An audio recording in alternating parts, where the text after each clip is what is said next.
Hello and welcome to the LiveStreamer Backstage Podcast. I'm Alec Johnson and this is a weekly show where I interview fellow live streamers to understand how they're using live streaming as a tool in their business and to discover the tech, the gear and the software that they use to produce great live shows. My guest today is Chris Giles. Chris is the founder and lead creator at Black Tie Media, where they offer content creation, production, repurposing and consultation services to help entrepreneurs and content creators navigate and monetize in this digital world. Now, obviously an experienced content creator and tech live streamer himself, Chris also has over 2 decades of experience in the entertainment and live events industry, where he has done everything from DJing, audio engineering, video engineering, and more for live and virtual events. Now, of course, during the pandemic, organisers were forced into taking their events online as purely virtual events, and this no doubt drove rapid development of the platform's infrastructure and methods used to deliver these events, and certainly has been something that we've all since benefited from in the wider live streaming space. Now that the world has opened back up, folks are obviously keen to have those face-to-face meetups once again, and so the in-person live events have naturally returned. However, virtual events are still very much here to stay, and there's also been a high prevalence of hybrid events, giving options on how folks can attend. So I'm really keen to understand more about Chris's experience of all of these types of events and the pros and cons he sees with each. I also want to learn more about the technical challenges faced as an organizer of online events, and what are some of the things that we should be aware of when considering producing a virtual or hybrid event, and what are some of the steps that we can take to give it that best possible chance of success. Lots to talk about then, so let's welcome Chris Giles. Hey Chris, thanks for being here. Hey, what's going on, man? How you feeling? I'm good, thanks. Great to see you. Perhaps you could start by sort of giving it a little bit more of a background into, obviously you've got a vast experience with events, and talk a little bit about that and how you got into the sort of live event space as well. Yeah, no, absolutely, man. Live events, honestly, on the origination of it was me, and it was church life, man. So in the church, I was looking for a reason to not have to sit in the church. And so I was like, hey, what's that booth back there with all the electronics? Let me learn what they do, right? And so I started that, honestly, when I was 16. And then so kind of right out of there, did that for a couple years. And then as I graduated high school, I got into DJing and started learning about kind of how to go and make money in the industry. Because before, right, it was just doing it for fun. Mm-hmm. And that just honestly developed to between me DJing and then doing it at churches to, I guess I've been doing it about technically like 10 years as a professional, just the actual audio engineering at live events. Mm-hmm. So I kind of came across an opportunity to go and actually start running audio at these live corporate events, live concerts and things like that. And man, honestly, I've been loving music since forever. And so it's always been something that's been in me, and it just kind of developed into being in the live event space. Uh-huh. And how about the sort of the live streamed events? Obviously, that's another ball game altogether. When did you sort of get into that side of things? Was that pandemic or pre-pandemic, or how did that work out? Man, so funny. I was into gaming, and so that's really where I started to learn it, because I was like, oh, all these guys are, they're getting paid to play video games live. I want to learn to do what they do. And so I was doing it for fun. Honestly, this is probably 2017, 2018. Right. And so I started one of the companies I was working with out of DC. I was trying to convince them. I'm like, hey, we're already doing these events. And they were like, a lot of times what we were having to do, we would literally do the audio, video, lighting of the event. And they would have to hire another company to come in to just live stream. And I'm talking literally, we give them an audio video feed and they're just switching. They're just literally just, and I was like, guys, we can do it. And now we can just charge more. And they weren't buying it at first, man. They weren't getting into it. And then, so I just kept doing it for fun. And then, like you said, 2020 hit, and it was kind of like, oh my gosh, how do we do this? And I was like, guys, I've been telling you this for so long. Like it's easy. And so, that was it. That was the way to get forced into it. And anywhere from, large events where you're trying to do a lot of switching between 4 or 5 cameras to people just trying to do a Zoom meeting, right? And they're just like, I just don't even know how to use Zoom. How do we make it a production, So that's kind of how we jumped into that. Right. And what sort of platforms then for the events as well? You mentioned Zoom there, but what are some of the other ways that you would do the live streaming? What are some of the other sort of technologies behind that? Man, so many. So in the live event stuff, vMix became really prevalent in that space. On the, I don't know, prosumer side, eCam was really big, and so I jumped into that. And then, of course, many of the like online web-based ones, Hmm. like I'm blanking on them now, but like Be Live or StreamYard, Restream, all of those. Got you. Restream was Hmm. probably one of the first ones I was messing with, Uh-huh. because I just needed to send something a bunch of places, and so I started there on the professional side. So Uh-huh. Uh-huh. And like you say, when you've got all the other infrastructure, it's just a case of almost plugging it in then yep. in that respect. Uh-huh. And so the events that you were live streaming then, how much of a sort of setup were you doing on that side? You know, if you were doing them for other people, what type of things were you doing basically? How would you go about setting those up? Oh, so a lot of it was like I said, for the larger ones, we were actually bringing in like the audio video lighting. So you're talking large 32 channel boards and the lighting to make sure it's good. Some of them are RoboCams, some of them are like cameras with like manned cameras. And the live stream portion is always, I don't want to say easy, but the simplest, right? Because we were already doing all the other stuff, and it's literally getting in a video feed from the switcher, getting an audio feed, and then going right into some sort of capture card and literally uploading it again, like I said, using Restream, using OBS, one of those, to get it to the internet. And so that was the simplest form, and that's what I was trying to explain to them early on. Like, we're already here, just plug it in. Yeah. And how's things changed then since the world has opened up, more? What's the what have you noticed in terms of the balance between virtual versus in person versus hybrid, and how's that sort of working out? Because I've seen it being hit and miss in different places. The implementation of hybrid can be a bit of a minefield, I've seen, for some people. Yeah, absolutely. I think that was one of the first struggles when it went, because there was this thing of like, okay, we can do it virtual, and mentally, for whatever reason, people could do live events, they could do virtual, and it was the hybrid that they were always like, well, what do we do? And Yeah. and I feel like now, kind of what we're 2 years into it now, that people are starting to realize that there's two ways to do it, right? There's the hybrid where you're just what we're doing now, right? We're just sending it to people Hmm. and you're just watch it, get the information and keep it moving. But then there's the other one where you actually want them to talk back, and you Hmm. want them to, whether it's, through messaging, whether it's we're bringing in virtual presenters, right? And now we got the ability to, somebody doesn't have to be in the room to present their information. Hmm. And so people are starting to play more with being able to live, having a live speaker, having a virtual speaker come in, or even the fact of having a separate host that talks directly to the virtual audience. That way they feel engaged. That way they Hmm. feel like they're a part of it versus just watching TV, right? Hmm. That's interesting, because I think when we talk about hybrid events, a lot of people think about it from the viewer's perspective of people in the audience versus people watching at home, kind of thing. But yeah, the idea of virtual speakers coming into a live a live in person Yeah. event is another whole ball game altogether. But I like what you were saying there about having like almost the virtual host introducing the different segments and things like that is quite a quite a cool way to do. And how have you found then integrating that all with actually running where you've got potentially a stage or something like that where you've got actual real speakers going on, but then how do you get that sort of interaction between people watching at home and make them feel integrated into it all? Yeah, and so I've seen it. Even in that, right? I've seen it kind of the two ways, right? So if you have the kind of separate virtual host, right? And so what you're doing is there are parts of your show or your event where the person on stage is kind of addressing the local crowd, Hmm. and then you go, okay, cool. On the virtual, cut to this other person talking, so that way they're saying, "Hey guys, watching at home, da da da da da," and you are giving them something to do. Whether it's answer a question, whether some kind of call and response, so that way they're bought in. Another way that I've seen it is being able to gather questions, right? Gather Hmm. questions or even comments live on stage, and we're putting it. There's a teleprompter or a confidence monitor in front of the stage where we're literally feeding them, saying, "Hey, these are things that people are saying online. Shout them out so they can feel like Hmm. they're seen, right? Not that they're just, again, it's not the TV experience; it's the Yeah. interactive, experience." Uh-huh.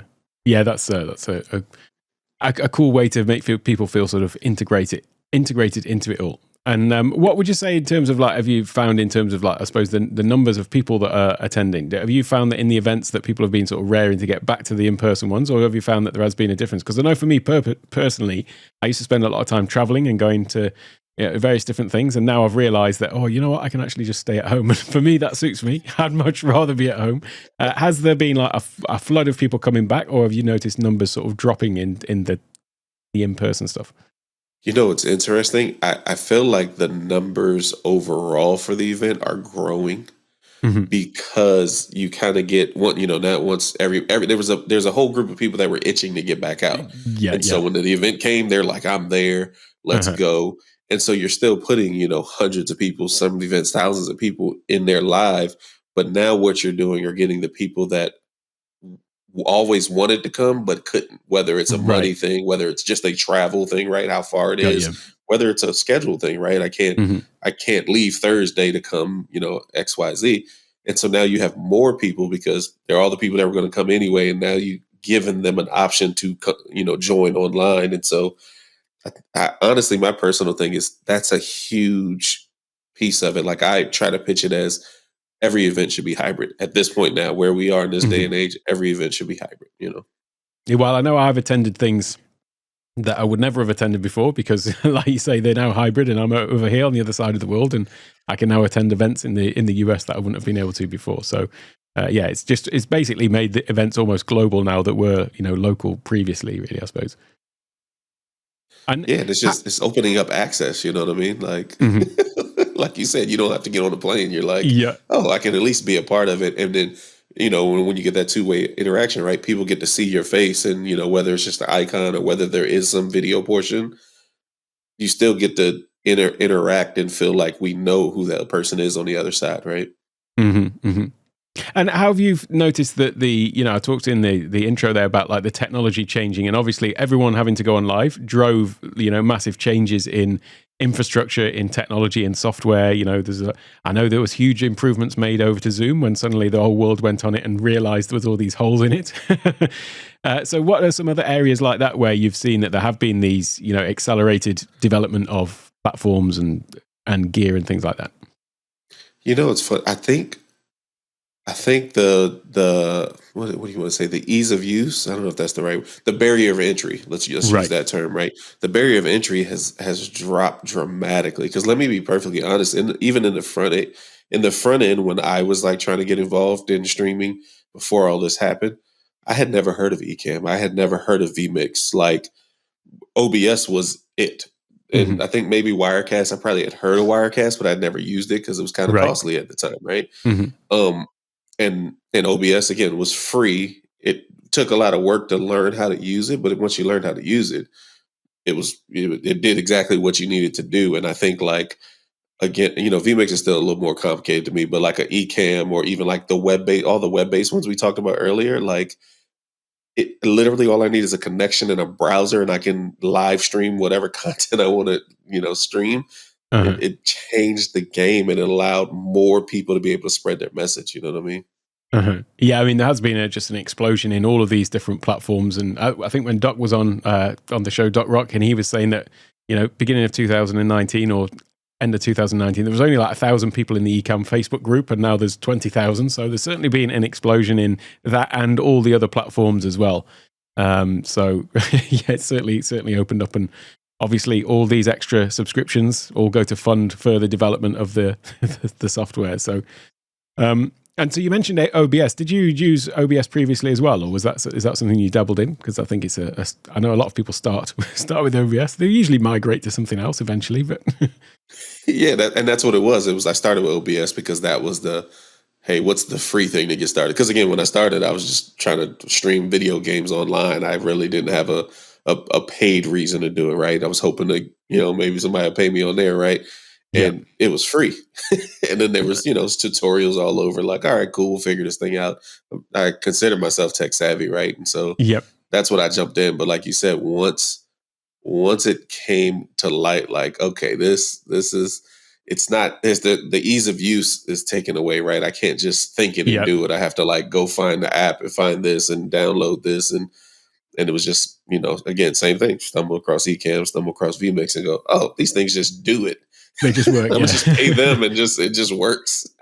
Yeah, there's a time cost associated with these things, isn't there? And sometimes it's just easier to save yourself the time and hassle. Exactly. Those things. I just want to take a moment to talk about Ecamm Live. This is the live production Mac software that we're using to live stream and record this podcast.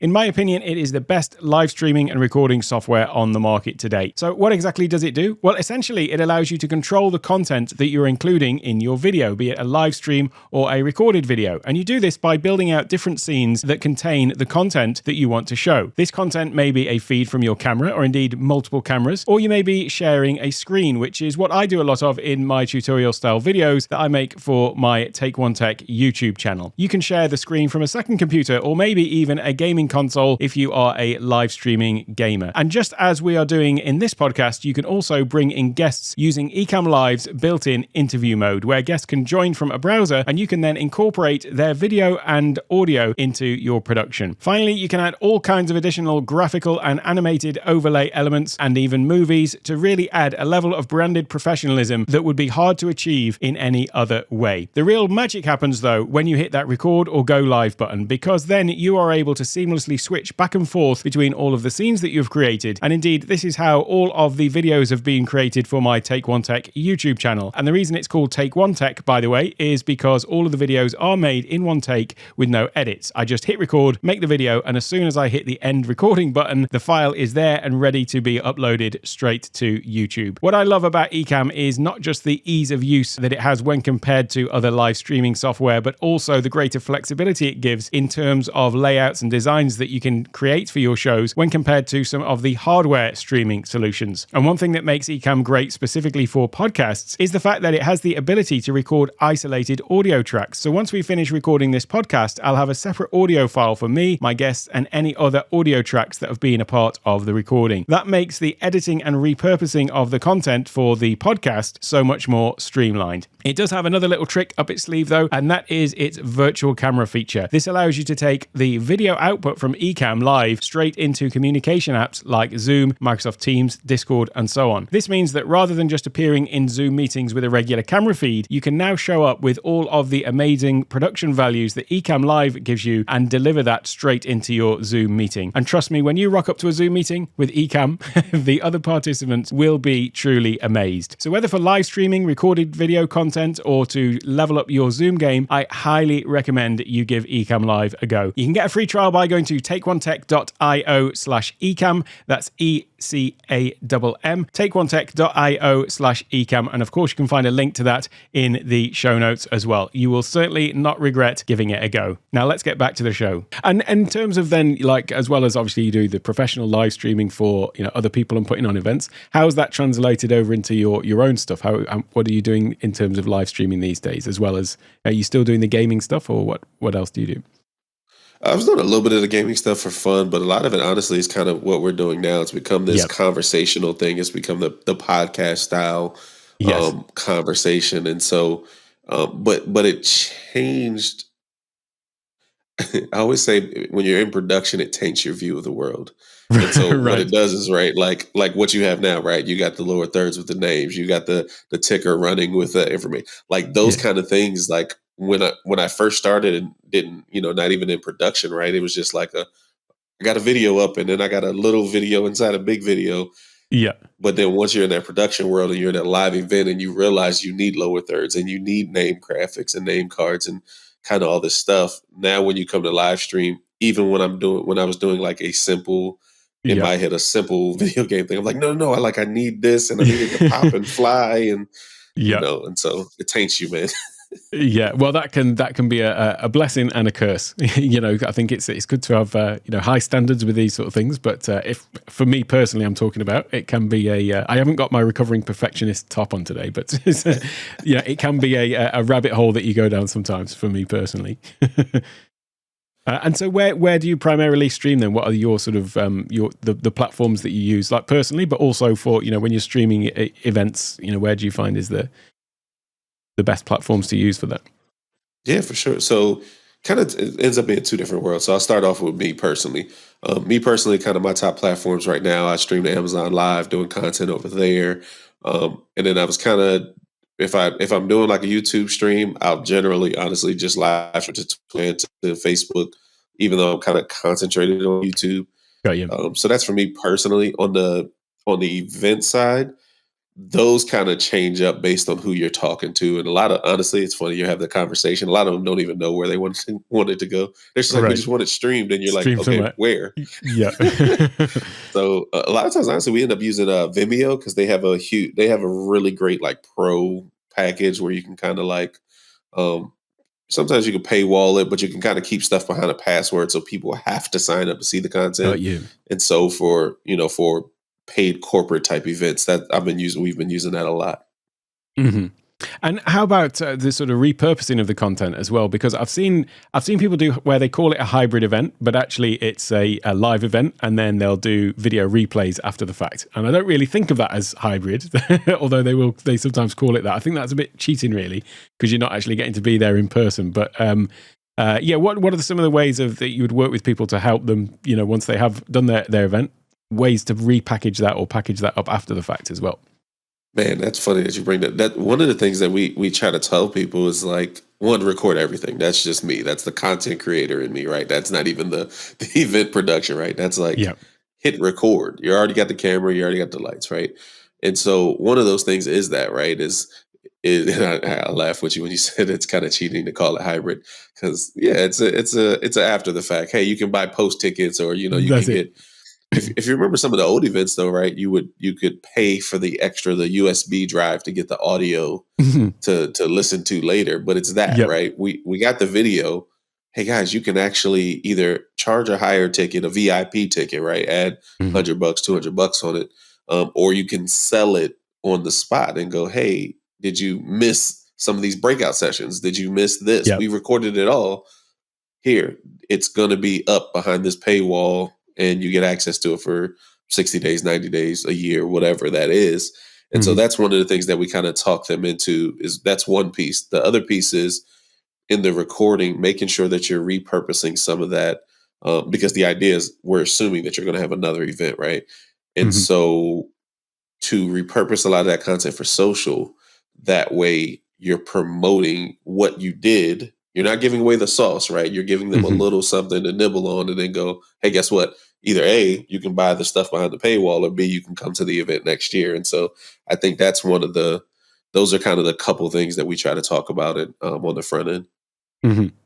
And how about just sort of repurposing for content creators in general? Because I know that is something that you do, and you offer that to people as a service, if I'm correct about that. So how does that sort of work, and what are some, because this is something that I've personally struggled with because I'm all about the one take, no edits, and then as soon as I start thinking about repurposing, I start thinking about editing in some form or other, even if it's just going in and snipping out 60 seconds or whatever it is. So what are some sort of thoughts or approaches that people can take with that in general? How do you approach that?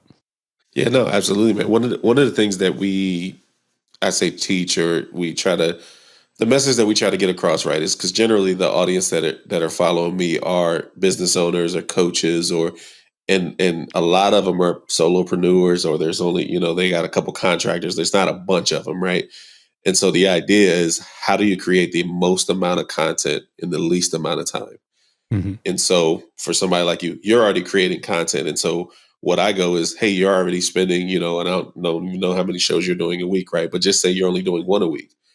Well, this show will talk for 45 minutes to an hour. Boom, that's your main podcast, right? And so now, not only and you're already doing a lot of this, right? You're already posting it to the YouTube. You're already live streaming it, right?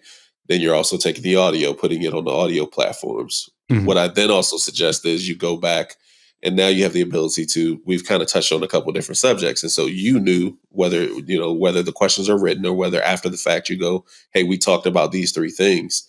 You have an editor, or, like we do, we have editors that'll go through and they can chop 8 to 12 minute clips out of that, which those now become YouTube videos, right? So it's a shorter amount of content that somebody can consume, that maybe they're not ready to watch your whole hour, right? So they go watch the 8 to 12 minutes, and now the hope is that they'll go watch the longer version. We also then take that same 60-minute thing, and we'll clip out, and I use 60 seconds as my gauge personally. because with that 60 seconds, you can go to, I think it's 5 different platforms. You can do, especially if you do the vertical, right? You can go to Pinterest, you can go to YouTube Shorts, you can go to Facebook Reels, Instagram Reels, and TikTok. And so in this episode of us talking, if I had this video, I could get my editor to find anywhere from 6 to 8 clips of us, something happened. You asked the question and I answered it, or we got on a little thing where we're talking about this one subject for 60 seconds. And now there's 5 places I can post that. And again, the end goal is that's the lead magnet. I just gave you a little sauce. Mm-hmm. And the hope is that you come back and watch the YouTube video or come back and watch the whole podcast. And so that's kind of what we jump into. And again, whether it's an event or whether it's podcasting right here, that's the way that you can take that 1 hour and, turn that thing into 50 pieces of content for a week, man.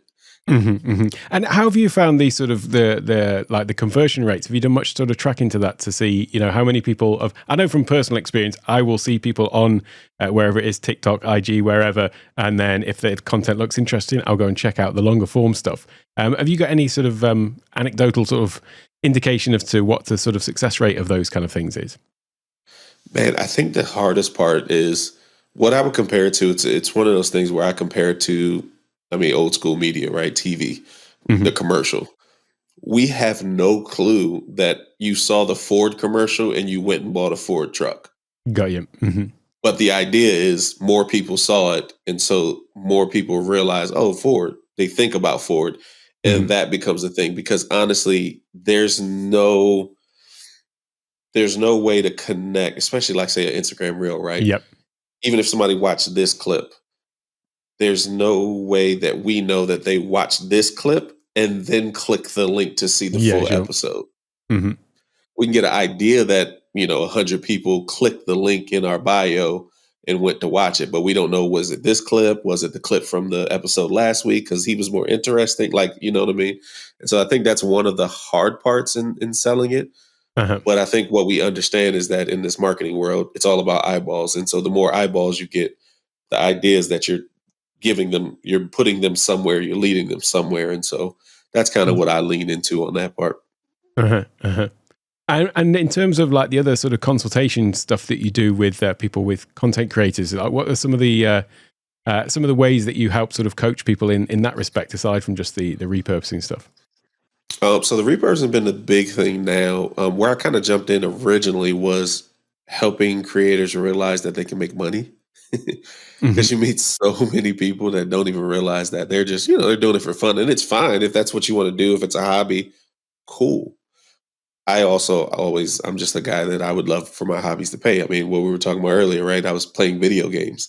Mm-hmm. I'm not the best video game player, but if I could get somebody to give me $5 every time I showed up, let's go. Why not? And so that was a big piece of what I started off talking about is how do you monetize? And again, just because there's 20 different ways. It's not just YouTube AdSense, right? And so that's one of the things that I don't have a huge YouTube following, and so that's not where I currently make my money is YouTube AdSense, right? I currently make my money from either the client work or I currently make my money from sponsorships and free gear and all that kind of stuff. Amazon associates, right? Associate affiliate income is a huge part. And so that's really what we dove into for a lot of people on the front end. Mm-hmm. Yeah, I think a lot of people chase after the YouTube AdSense commission, but it's the lowest of mine as well after 18 months of doing it, and it's true that you don't even need the 1,000 followers to start to generate an income from content creation as well. There's other more creative ways. Absolutely, man. Absolutely. What's this? The simplest is, I laugh. It's what we were talking about earlier when you're asking me about what softwares I use. Mm-hmm. I get on the thing and go, either you can go one way and go, well, I've used all these softwares, and guess what? All these softwares have affiliate incomes. So I've used these 5 softwares. Go to my link, and whichever one you like, I'll get a commission off of. Or you can double down and go, like yours right now. It's powered by Ecamm. Like you're like, this is what I use. This is what I swear by. Go get it. And every time somebody clicks your link, you're getting paid. And so it's what's the word I use? I always say it's so simple to get paid. It's not necessarily easy, but it's very simple. Yeah. And how about the Amazon side of stuff? I know that you stream to Amazon. So how long have you been on Amazon for, and how have you found that as a platform? Because it's got a few quirks. I mean, we're obviously streaming to it right now, but it's I find it an interesting and fascinating space to be streaming to. So what's your thoughts on it? Man, that's funny. Man, I'm thinking back. I guess we're in 2022. Yeah, I started in 2020, the end of 2020. So it's Right. honestly going on about 2 years now. Uh-huh. And so I think one of the streaming directly to the platform, yeah, like you said, it still kind of feels like the Wild Wild West because it started. It feels like it's YouTube 10 years ago when Hmm. it's the beginning and it's this cool thing. I think now we recognize it more because we've already seen YouTube, right? We've already Hmm. seen video platforms work, and so we're like, oh, this could work. And now, but it goes back to we're spoiled, or we're talking about the production, right? Once now we're on this platform. We're like, but no, it could be better. You just need to do this, this, and this. And they're kind of like, well, we don't want to do that yet. We want to do it this way. And you're like, no, do Uh-huh. it like this. And so that's one of, like you said, that's one of the quirks. The other part of it though is, to me, it's one of the fastest ways to start getting paid. Hmm. And again, you'll look at it and go, if you're new to it, a lot of people will be like, man, it's 1 to 4% of this, and it's like, cool. But if you have an audience, or you're building an audience, or you're very niched and you're talking about a specific Hmm. thing, that's the one way that you're getting paid, is by collecting that check. I'll say I haven't streamed on Amazon in 2 months right now. Hmm. I'm still getting commission checks from, whether it's the short form videos or old things, or, just sending links. Honestly, people go, hey, what mic should I get? And I'm just sending them a link in Instagram, right? Yeah. Um, that's the one way. The other way that when we first got on, that we were utilizing Amazon, was sponsorships and brand deals. Hmm. And the reason we were able to do that is because we understand the game, right? We understand that in most other platforms, you got to have a lot of viewers. And so you go to YouTube and go, no, you need 50,000 viewers, or you need 100,000 before we start giving you money. What we realized was, on Amazon specifically, is that it was new. And we could go and say, hey guys, we streamed to Amazon Live. And they go, what's Amazon Live? Let me tell you. And now I have an audience that you don't even know that you want or need, but your Uh-huh. product is on Amazon. And so we were able to start going to companies and saying, hey, we sell on Amazon, we stream to Amazon Live, send us some gear, pay us, and we'll talk about your stuff. Hmm. Yeah, it's a different ball game as a platform, like you say. They're there to, folks are here to shop, and are there to make a decision. And if you can give them some information that helps them in that decision making process, then everyone wins. Win for you and the product manufacturers, and for the shoppers there that are getting the information that they need as well. Yeah, absolutely, man. Absolutely. So, would you say then that Amazon is a lot more of a focus than YouTube for you at the moment? I'll say by accident. Right, right. So I chose to dive in head first because and you probably know Monty, but like, he was the one. We were friends. We've known each other, for honestly, in real life, for years. Hmm. And literally, we've reconnected in 2020 because I was sitting at home with nothing to do, playing around with live streaming, and he was teaching about YouTube. And so I jumped into there, and then because we're friends, he hits me. He goes, "Yo, I know you. I know we're talking about YouTube. I know you're in my community about YouTube, but check out this Amazon Live thing. Like, don't dive all the way in. Like, just go check it out." And I checked it out. I was like, it's a no brainer. Like, I can go get money now. Yeah, let me jump in. And so I took a lot of time at that. And so, yeah, I would still say, as far as live streaming, that's definitely my number one platform. As far as overall strategy, it's probably not. It's not this top 5, but it's not the top platform currently. Uh-huh. Uh-huh. And what about sort of other platforms that you're on then, in terms of live video? Have you done any? Obviously, the live on Instagram is still a thing that's only on mobile, but that's coming to the desktop as well, to be able to do more full on productions. Is that something that you're going to be trying out with live on other vertical platforms? I'm definitely interested to check it out.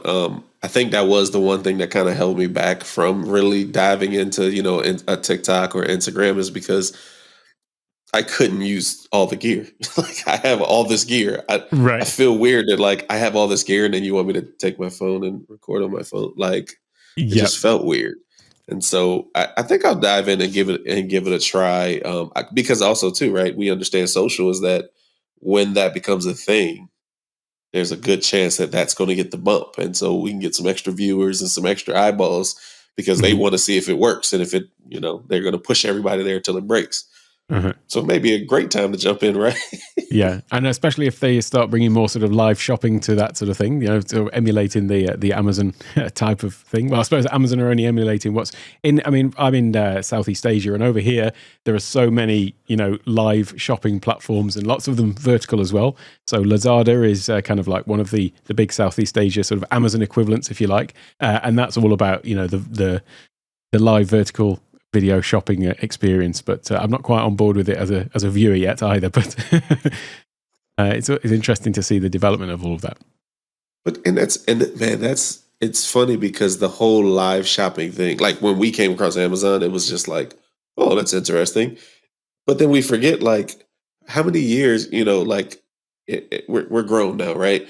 But how long ago was it that there was the Home Shopping Network and QVC? And Yes, yeah. those were, they're still there and they're still doing their thing. And the only difference now is Amazon put it online. And then, like you said, in Asia, it's a thing. And so one of the companies that I was working for, a microphone company I was working with on Amazon, they realized that the content that they were doing on Alibaba, Right. they were streaming there, and it wasn't. I guess the way it was set up there, they didn't have creators yet. It was the company streaming, Right. and so for them, it was what you said. It was literally a person with a phone at a desk in the office. No, nothing fancy. None of these lights. None of this. No good cameras. Just the phone sitting there, and they're like, "Hey, this microphone." Da, da, da, da, da. And they were like, "Hey, can we pay you to stream to Alibaba?" And it was all this kind of back end crazy VPN stuff that I had to do to even show up there. I was like, well, yeah, because now I can put it on my resume that I've streamed to Alibaba. How many people have done that? So And it's funny you mentioned there about people just doing things with their phone. I think that is something that Amazon realized quickly, is that the QVC site type of content where you've got more heavily produced stuff versus actually it's fine to be a little bit rough around the edges with the I've got to let myself go with that sort of stuff. It's better to just grab the phone and people, I think, on especially when they're just in the process of making a decision and they just want to tell somebody to tell them like an honest opinion, they don't necessarily need the sort of flashy graphics and things like that in that. So what's been your experience of actually like the content that you've created in terms of the shoppable videos and things like that? How have you approached that? That's funny. I started out. So this goes back to the repurposing. This is literally the thought process that was in my head. I was actually shooting the videos with my new products, and what I was doing in the video was I would I thought I had a box. I don't have a box, but I would literally hold the box up in front of the camera for like 3 seconds, Right. and then I would start talking about it, and then I wouldn't engage the audience. I wouldn't engage the chat while I was talking about the product.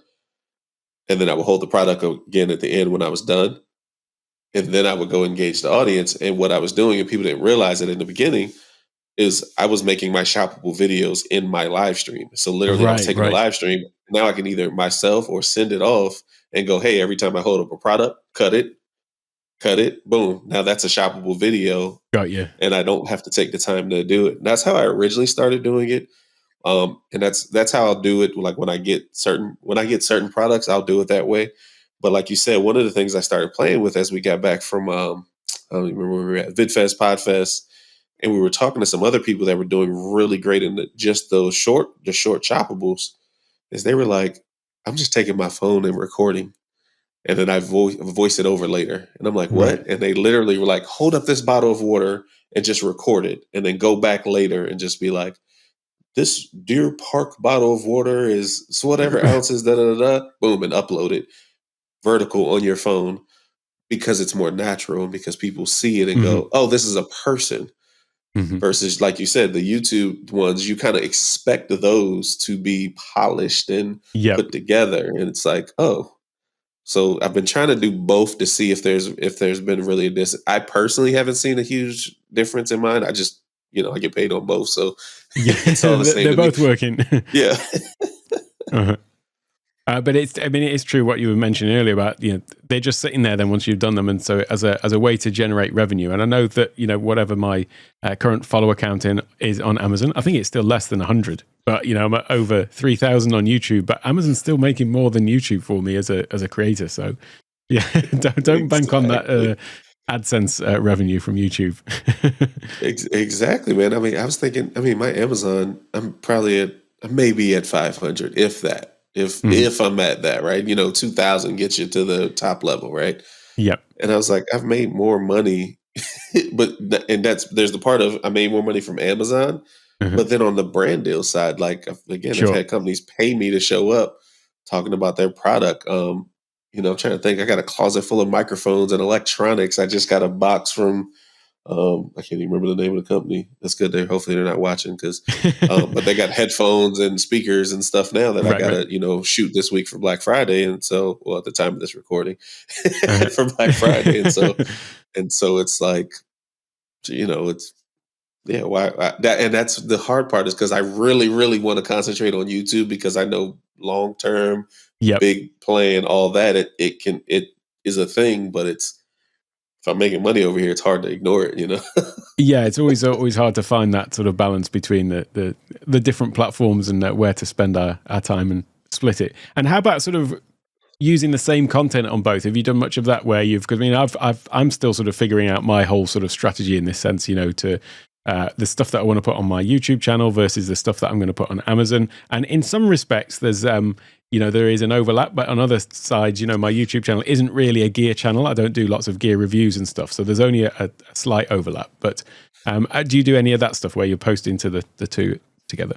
Funny. I started off that, but it's what you just said, right? Like my main channel on YouTube wasn't built for. That's not what my intention was to be the tech channel.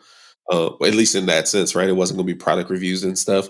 And so I understand, you can start a bunch of YouTube channels. And so I have an extra YouTube channel that literally that's the thought process I've been giving was, hey, maybe I need to make I'll brand this channel the same thing as the Amazon and just put it, like you said, post the same videos or post the same kind of content.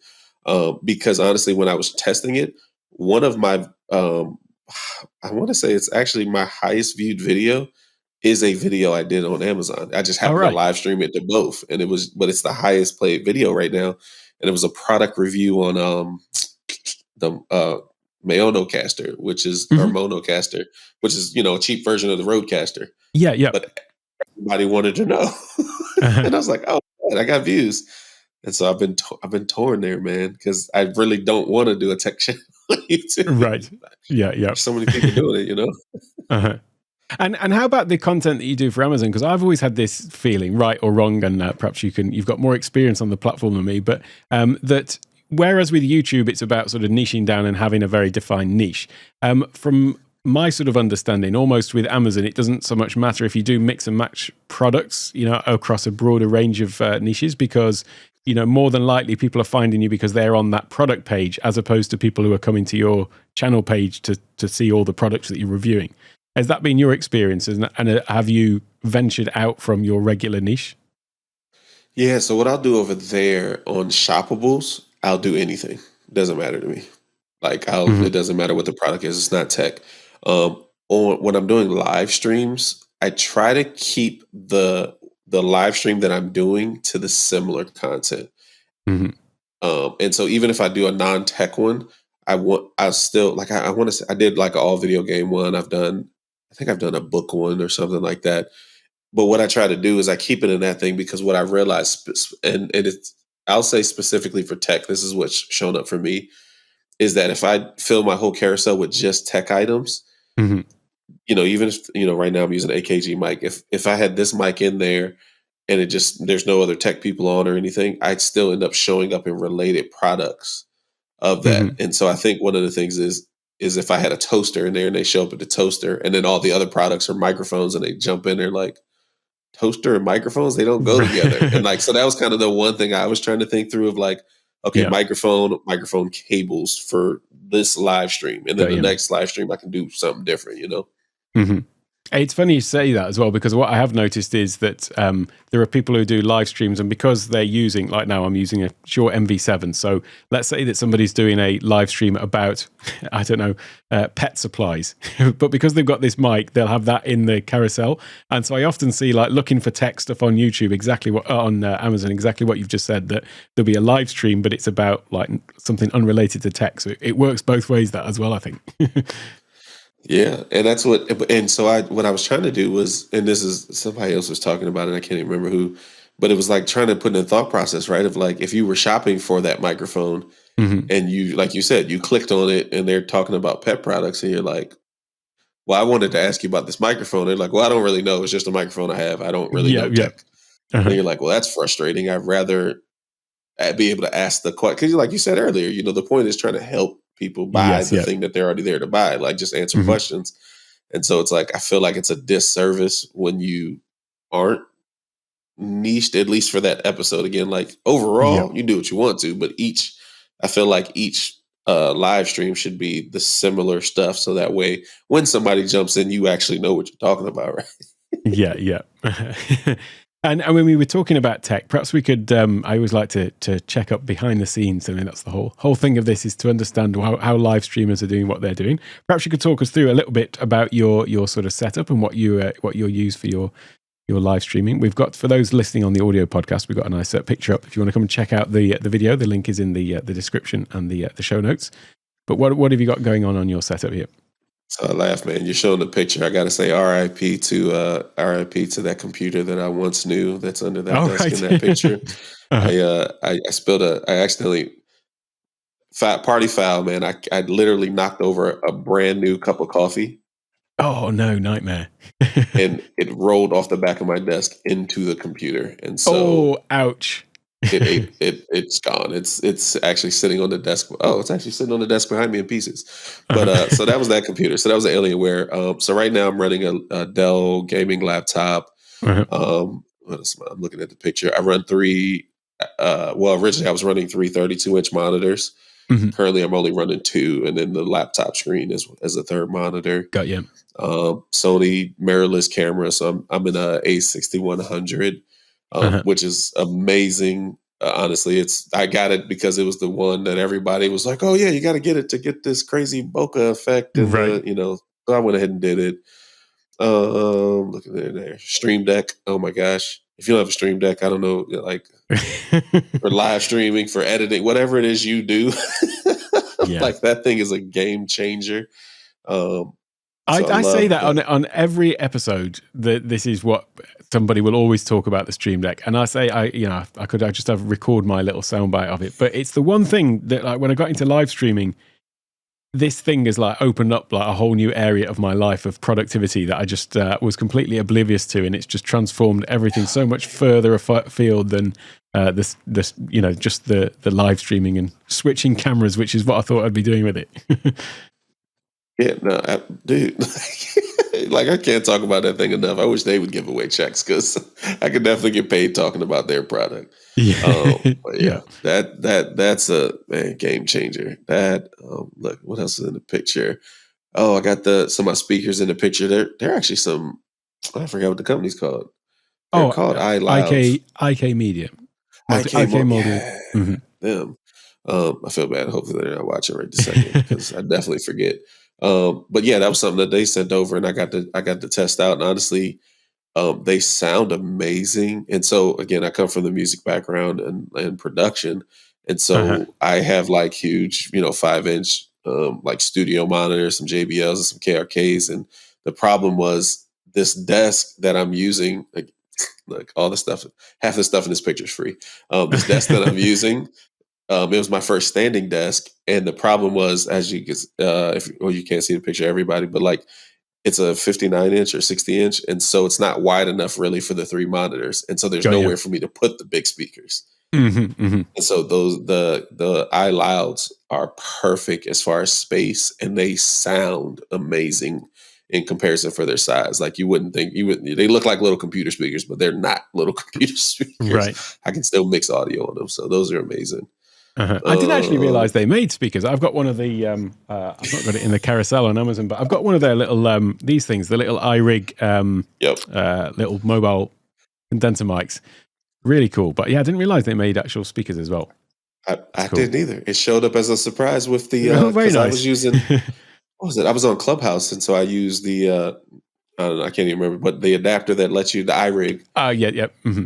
And so that's kind of how I started, with them. I kept posting stuff about it. And so we got in a conversation, and they sent over another version that you can actually put an XLR into your phone. And then, like you said, the two microphones, I had two versions of that microphone. And then they were like, oh, here's these speakers. And I was like, same thing. I don't know you make speakers, but I'll give it a whirl. Let's see. Yeah, man. And then what else is in there? And then the Rodecaster. I'm still on the Rodecaster Pro 1. Right. Normally I am the gear guy, and I'm like, I'll just go get the next thing because, and it's just like, I'm trying to, act like an adult and go, it works. Why do I need it? Yeah. Well, that's the thing. I mean, it's actually an awesome device, and just because a new one came out, like, it doesn't mean it's obsolete the day after, does it? But a lot of people are, and me included, are like that. I mean, I never had the first one actually, but yeah, having the second one, I came in at that. But it would have been a tough decision, I think, if it already got one, because what extra functionality does it have if you've got it set up doing what you want? I mean, yeah, but it's always a struggle, isn't it, for tech heads? Yeah. You want it just because it's out there. You're like, I don't actually need it. And what about the lighting? You mentioned, I think was it Govee, the different types of Govee lights that you've got. Yeah, I think everything in here I have is Govee lights. So I have their string lights, and then I also have I forgot what they're called, but they're actually basically these two lights. And so when I was looking at the video, they were actually created for your monitors or your TVs to actually light the wall behind it, because it actually comes with a camera sensor. And so if you're watching a movie or something, it can actually change lights based on the movie you're watching. Oh, cool. But I basically use them as uplights on my back wall. And then I have the string lights all the way around. But again, same thing. I love those because it's an app on my phone, so I can walk in and just turn it on my phone. I haven't got all advanced yet into the smart home stuff where I can just, yell at Alexa to turn it on, but maybe one day I'll jump. And so are those all linked as well? So you can set up, like, can you do scenes, for example, where you press a button and they just all change, or how does that work? Yep. So they're all in the same app. So I can set up a scene where they can all turn a different color, or they can all turn it has some kind of built-in effects where, fire, and they all turn to red, orange, and do the thing. And so those are really cool. They even have a table lamp that we have. My wife stole it though. I had it in the studio, and she said this is a good night light, and she stole it, and now it's in the room. But that's the problem with some of these cool lighting things. I know my kids are always coming in here saying, "Oh, can we take this one? And can we take that one?" Yeah, absolutely.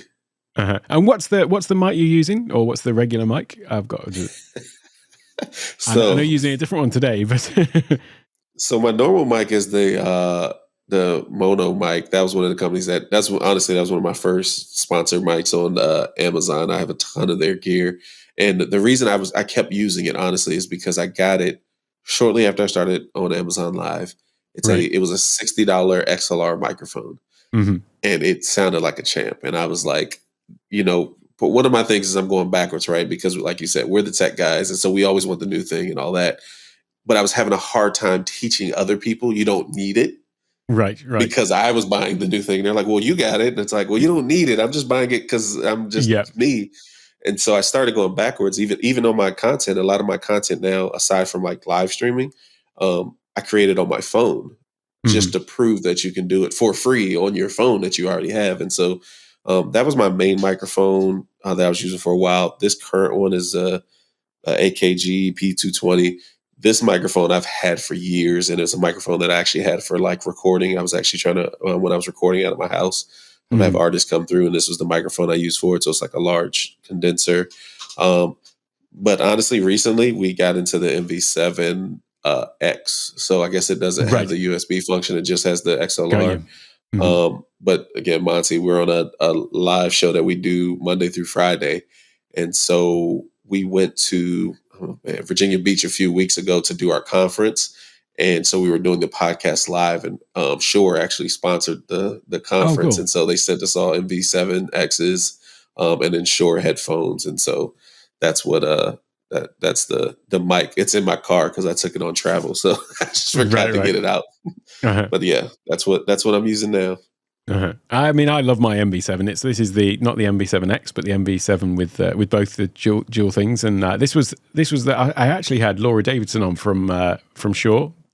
This morning I recorded another episode of this podcast, and yeah, but I said to her that I wish I could have got a time lapse of my studio, because it started with the Stream Deck and this microphone, and everything else has sort of like grown around it. This was like the central thing, and one of the things I loved about this was the fact that it's got dual XLR and USB. So I started with USB, and then like a year later added the Rodecaster into the mix. So it's quite versatile like that. And I got excited when we got them, because that's what I was excited for, was the versatility, because I'm so audio engineer by trade. And so I'm an audio snob. And so XLR is just the way, it just has to be an XLR. But on the road, for the ease of use, to take out one less piece of equipment, I wanted the USB, and then I got it. It was like, oh, they gave us the X. Right. I still got to carry another microphone or something. Yeah, they had another thing on today actually as well. I should have loaded up all this stuff from the carousel this morning as well. But they had I forget what it's called now. The MVI, which is I suppose it's similar to the one that you were mentioning earlier, that you can basically plug into your computer over USB or into your phone, and then you can plug an XLR mic into it, and that's a small little device that then you can use like that. But I just had visions of, I was thinking of people on on Clubhouse with an SM7B plugged into the mobile phone. Yep. But it's pretty cool. There's so many cool products out there these days. It's very easy to geek out over this stuff. But it's funny you're saying that, and a bunch of the other people on the show, they're not streamers, but we have a video aspect of it, and so they're literally with an MV7 into most of them are getting the Focusrite, the Scarlett Focusrite. Oh, the Scarlett, yeah. So they're going the MV7X into a Scarlett Focusrite, into an adapter onto their phone. So they're MV7 into their phone. It's just like, yeah, guys, let's go. I wanted to do like a mobile rig, like get this sort of small rig cage, and then but just have like an MV7 on it. This is my mobile setup. I thought that'd be quite comical. So I always also like to ask for a book recommendation, and I was really pleased to see the one that you mentioned. So it's Ikigai, I forget the full name of it now. Ikigai, the Japanese secret to a long and prosperous life, or something like that, I think it is. But tell us a little bit about that book, because that's one that's close to my heart as well, and what you got out of that. Man, it's funny. It's funny you said that, because as you were saying it, I was sitting here like, I don't remember what book I wrote. I know. I thought it was a while ago that we booked. I thought I'll just remind you. Yeah. So the reason I put that book, honestly, was because I had joined a book club, and that was the first book we were reading. Was that we found that book, and again, like you said, it's about the reason that I love the book so much is because a huge basis of it is how these people live for so long in these communities. Like, what are the key things that just make them have a joyous life? And I think one of the and it's crazy for me to say this, because I'm a business guy, and business, the scoreboard is money. That's how you know who did better, right? Mm-hmm.